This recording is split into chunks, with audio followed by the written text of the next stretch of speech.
Price the lord. పునరుద్ధానుడైన యేసుక్రీస్తు నామములో మీ అందరికీ నా శుభాభివందనాలండి. బాగున్నారా? యేసయ్య మీ అందరినీ ఆశీర్వదించునుగాక. అనుదిన వాత్సల్యత అను నేటి వాక్య ధ్యానాంశాన్ని ఉదయకాలము ధ్యానించుకుందాం రండి.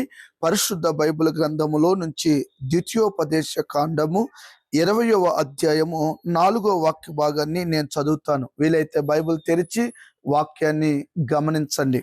భయపడకుడి, వనకకుడి, వారి ముఖమును చూచి బెదరకుడి. మీ కొరకు మీ శత్రువులతో యుద్ధము చేసి మిమ్మును రక్షించువాడు మీ దేవుడైన యెహోవాయే.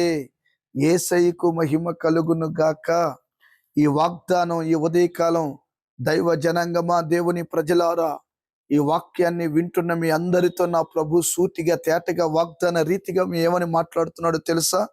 ఎవరండి ఈ భూమి మీద నీకు అభయాన్ని ఇచ్చేది, ధైర్యాన్ని ఇచ్చేది? ఈ రోజున అసలు పలకరించే వాళ్ళు ఉన్నారండి? మాట్లాడే వాళ్ళు ఉన్నారండి? కట్టుకున్న వాళ్ళే కనుమరుగైపోతున్నారండి. బంధువులు అన్న వాళ్ళు, నా అన్న వాళ్ళు కనీసం పలకరించట్లేదని కృంగిపోయే కుటుంబాలు ఎన్నెన్నో లేకపోలేదండి. నా దేవుడు ఎందుకో నీ కుటుంబాన్ని ప్రేమించి నిన్ను ఉద్దేశించి ఏమని మాట్లాడుతున్నాడో తెలుసా? నెంబర్ 1, భయపడకుడి.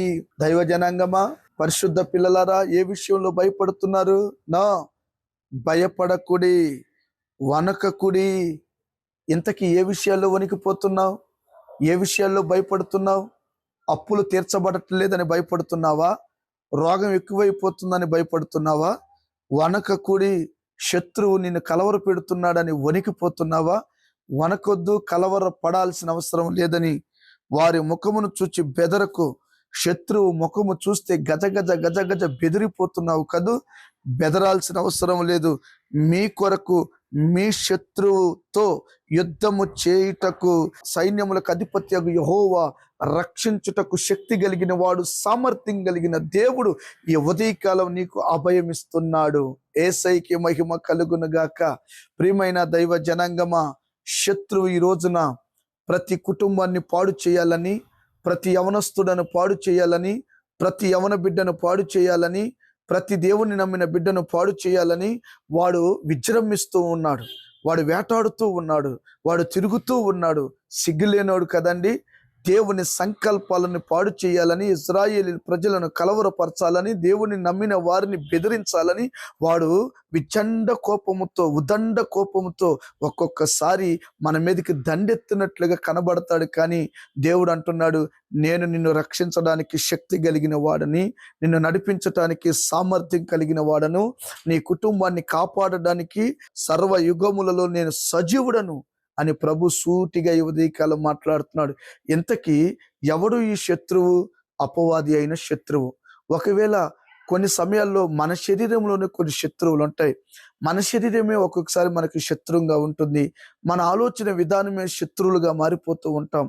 వాటన్నిటి నుంచి కూడా విడిపించడానికి 2025 సంవత్సరాల క్రితం పరలోకాన్ని విడిచి భూమి మీదకి అడుగు పెట్టాడు నేను ప్రకటిస్తున్న యేసు ప్రభుల వారు. అది ఇశ్రాయేలీలు గజ గజ వణికిపోతున్న కాలం. ఇంచుమించు లక్షల మంది సైన్యం ఉన్నా ఏమి చేయలేని పరిస్థితి. ఫిలిప్తీయుడు అయిన అపవాది గొలియాతు 6 మూరల జానడు ఎత్తుగలిగిన వాడు. వాడి స్వరాన్ని వింటూ, వాడు స్వరం ఎత్తుతుంటే, వాడి రూపాన్ని చూస్తుంటే దేవుణ్ణి నమ్మిన ప్రజలు గజగజ గజగజ గజగజ వణికిపోతూ ఉంటే, వారి మధ్యలో ఒక చిన్నవాడు, దావీదు అనే ఒక చిన్నవాడు వెళ్ళి, అయ్యగారు, వాడిని నేను లేపేస్తాను, ఎందుకు భయపడుతున్నారు? ఎందుకు కలవరపడుతున్నారు? ఎందుకు వణికిపోతున్నారు?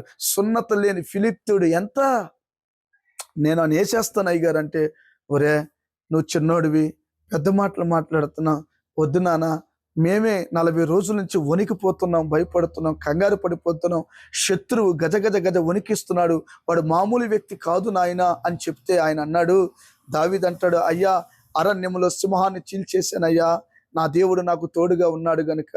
అరణ్యంలో ఎలుకబంటును చీల్చేశానయ్యా, నా దేవుడు నాకు తోడుగా ఉన్నందువలన.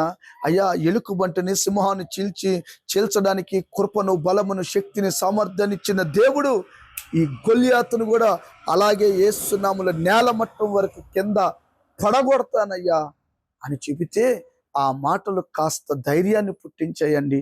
చూశారండి, మనుషుల మాట నిన్ను ధైర్యపరుస్తుంది. చాలామంది ఈ రోజున కృంగతీస్తూ ఉంటారు.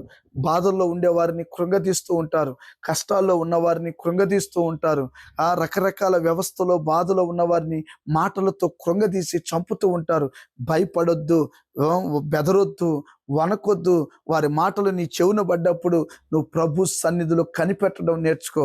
దేవుని బిడ్లారా, దావీదు గారు ఏటి ఒడ్డునకు వెళ్ళి 5 నున్నటి రాళ్ళను తీసుకొని వడిసెలో ఒక రాయిని పట్టి గిరగిర గిరగిర గిరగిర తిప్పి కొడితే ఆ గొలియాతు నుదుటి మీద తగిలి అలాగును ముందుకు పడ్డాడు. వెనక నుంచి ఎవరు?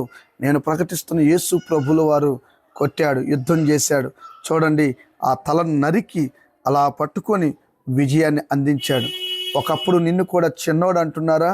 భయపడాల్సిన అవసరం లేదు. చిన్నవాడైన దావీదే పెద్ద యుద్ధం చేయడానికి దేవుడు సామర్థ్యాన్ని, శక్తిని చూపించాడు. బిడ్లారా, కలవరపడాల్సిన అవసరం లేదు. నీ శత్రువు ఎంతటి వాడైనా నిశ్చయముగా నీ పక్షమున దేవుడు నిలిచి యుద్ధం చేయబోతున్నాడు. శత్రు తల తెగనరకబోతున్నాడు. 2025 సంవత్సరాల క్రితమే నిన్ను, నీ కుటుంబాన్ని ప్రేమించి పరలోకాన్ని విడిచి భూమి మీదకి అడుగుపెట్టిన ప్రభు అయిన యేసుక్రీస్తుల వారు నీ పక్షమున నిలబడి నిన్ను ప్రేమించాడు గనుక సాతాను తలను చెతగా నొక్కి ఆ పాతాళంలో బంధించేశాడు. చూసారా బిడ్లారా, ఈ రోజున తోకతోనే అది మనల్ని కలవర పెడుతుంది. భయపడాల్సిన అవసరం లేదు, కంగారు పడాల్సిన అవసరం లేదు. నీవు ఎదురవుతున్న ప్రతి పోరాటాలలో ధైర్యముతో నిలబడితే యుద్ధం నా దేవుడు చేయబోతున్నాడు. యుద్ధం ఆయన మాత్రమే చేయబోతున్నాడు. ఆయన నీతో ఉంటే యుద్ధం ఆయనే చేస్తాడు. చూసారా దేవుని బిడ్లారా, అందుకనే చెప్తున్నాను, ఎటువంటి శ్రమలలోనైనాను ధైర్యము కలిగి మీరు నిలబడినట్లయితే నిశ్చయముగా విజయోత్సవముతో నా దేవుడు మీ అందరినీ ఊరేగించునుగాక. శత్రు తలను చితక దొక్కేశాడు. ఇశ్రాయేలు భయాన్ని, వణుకును అన్నిటిని తొలగించి వారి నోటి నిండా నవ్విచ్చిన దేవుడు మీ నోటి నిండా కూడా నవ్వును అనుగ్రహించునుగాక. తలలు వంచండి, కళ్ళు మూయండి. చిన్న ప్రార్థన. ప్రేమ కలిగిన మహాపరిశుద్ధుడు అయిన తండ్రి, గొప్ప దేవుడు నాయన, నిజముగా భయపడుతున్న ప్రజలతో ధైర్యం వహించండి. మీ పక్షంలో నేను నిలబడి యుద్ధం చేస్తానన్నావు ప్రభువా. అలాంటి యుద్ధాలు చేసి అయా బిడ్డలకు జయాన్నిచ్చి రాకడికి సిద్ధపరచమని యేసు నామమున అడిగి పొందియున్నాము తండ్రి. ఆమేన్, ఆమేన్. ప్రియమైన దేవుని ప్రజలారా, అనుదిన వాత్సల్యతను ఈ వర్తమానాలు అనేకులకు షేర్ చేయండి, తెలియపరచండి. మీ సమస్యలు కామెంట్ రూపంలో మాకు చెప్పండి, ప్రార్థన చేస్తాం. Thank you. God bless you. దేవుడు మీ అందరిని దీవించునుగాక. ఆమేన్, ఆమేన్.